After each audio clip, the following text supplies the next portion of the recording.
Before we begin today's story, imagine a lonely cowboy living on a silent ranch. No partner, no comfort, just two daughters trying to hold his world together.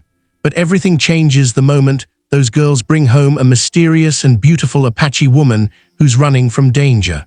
What begins as an act of kindness soon becomes a battle for survival, a journey of trust, and a love they never expected. If you enjoy powerful Western tales like this, make sure to subscribe, share the video, and comment your thoughts. Now let's get started. The wind rolled across the empty plains as the lonely cowboy, Mason Hale, guided his old chestnut horse toward the ranch that had once echoed with his late wife's laughter.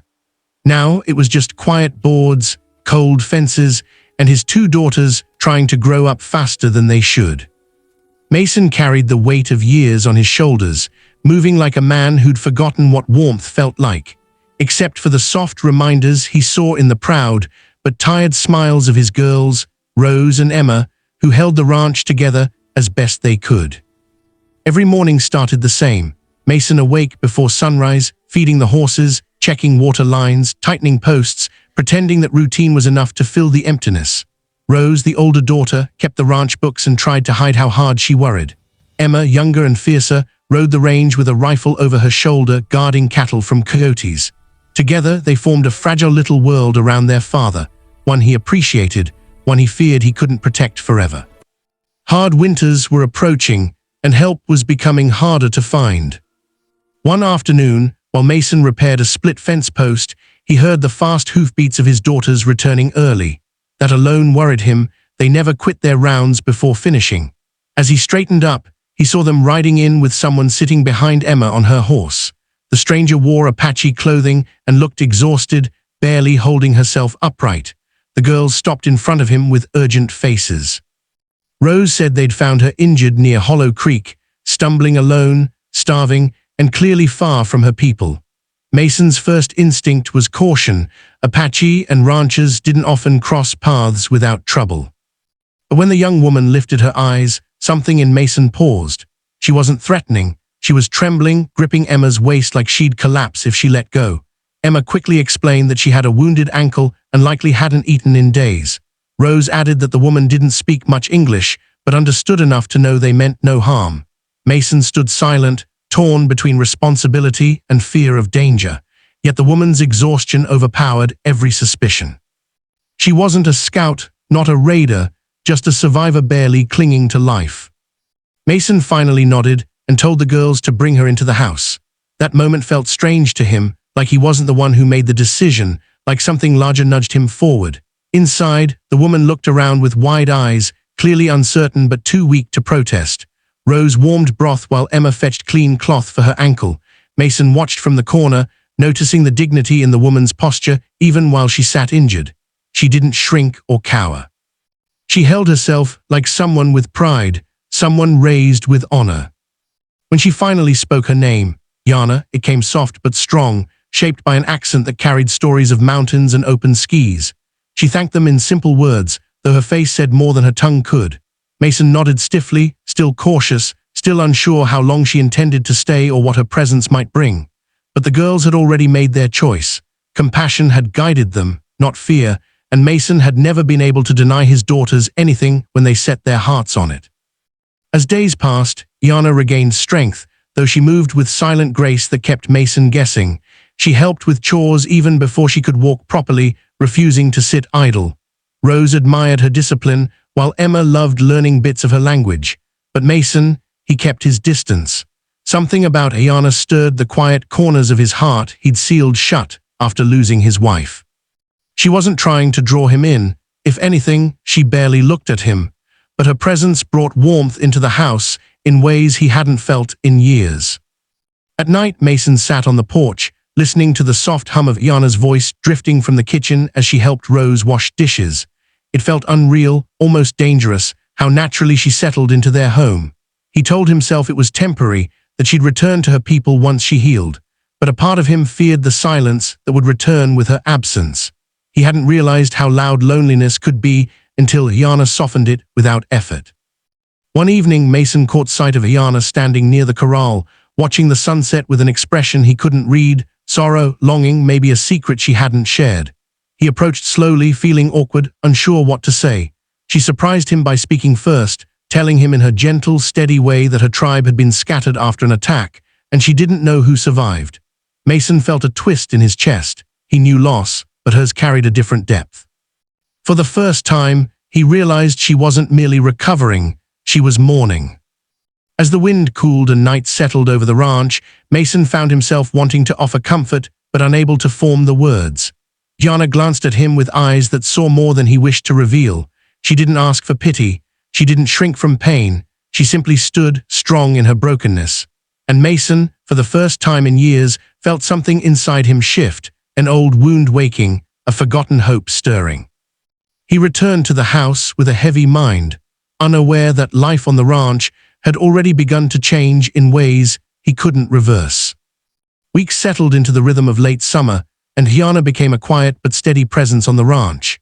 She rose early, worked hard, and showed a kind of calm strength that eased tension even when no one noticed it happening.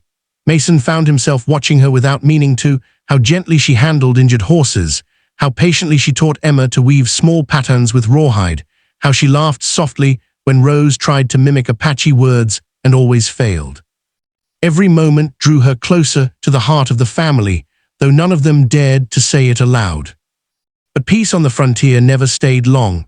One afternoon, distant dust clouds rose near the ridge, a signal of riders approaching. Mason grabbed his rifle, his chest tightening.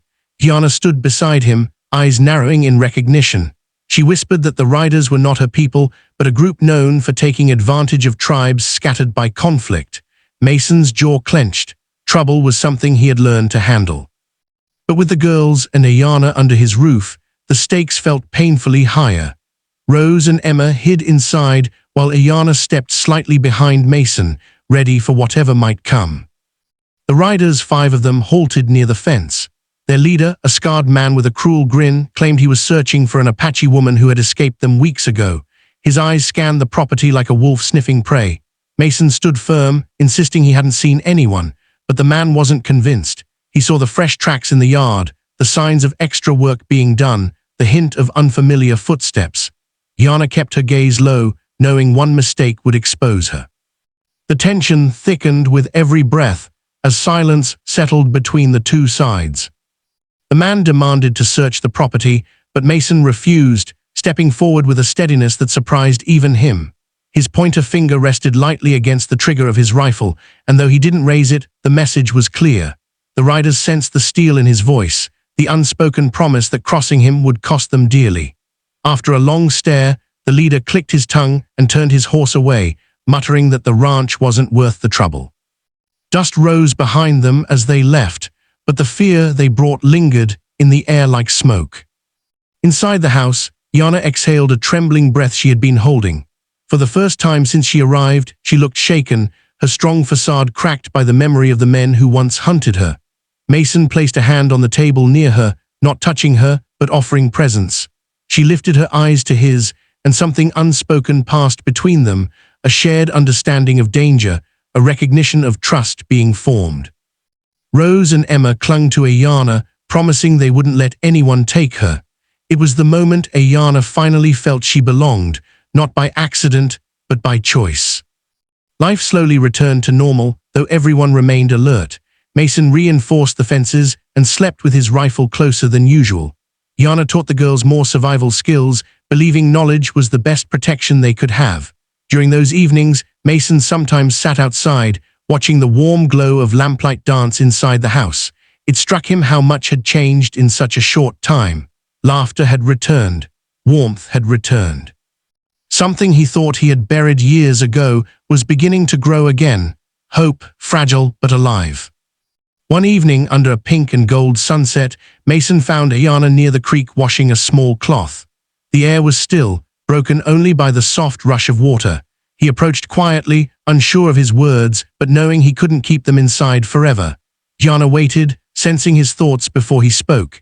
Mason admitted that her presence had changed everything, his daughters, the home, even himself. Yana lowered her eyes, confessing that she feared staying would bring danger, yet leaving would break something inside her she wasn't ready to lose. The truth hung between them like the warm evening light.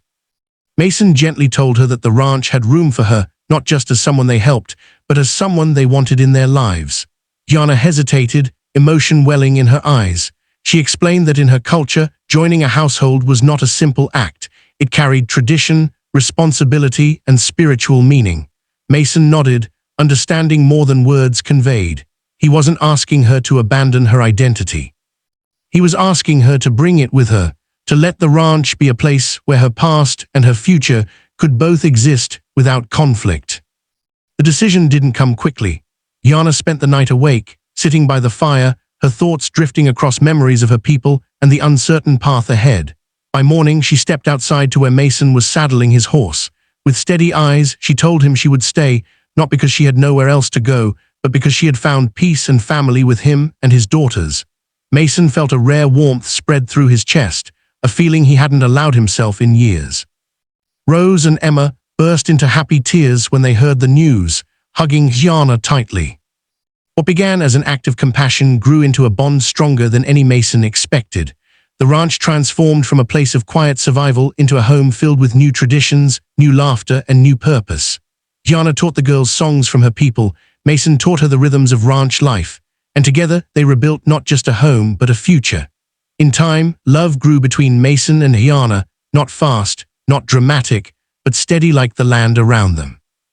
And though the world outside remained unpredictable, inside the ranch, they found something rare on the frontier, a second chance at life.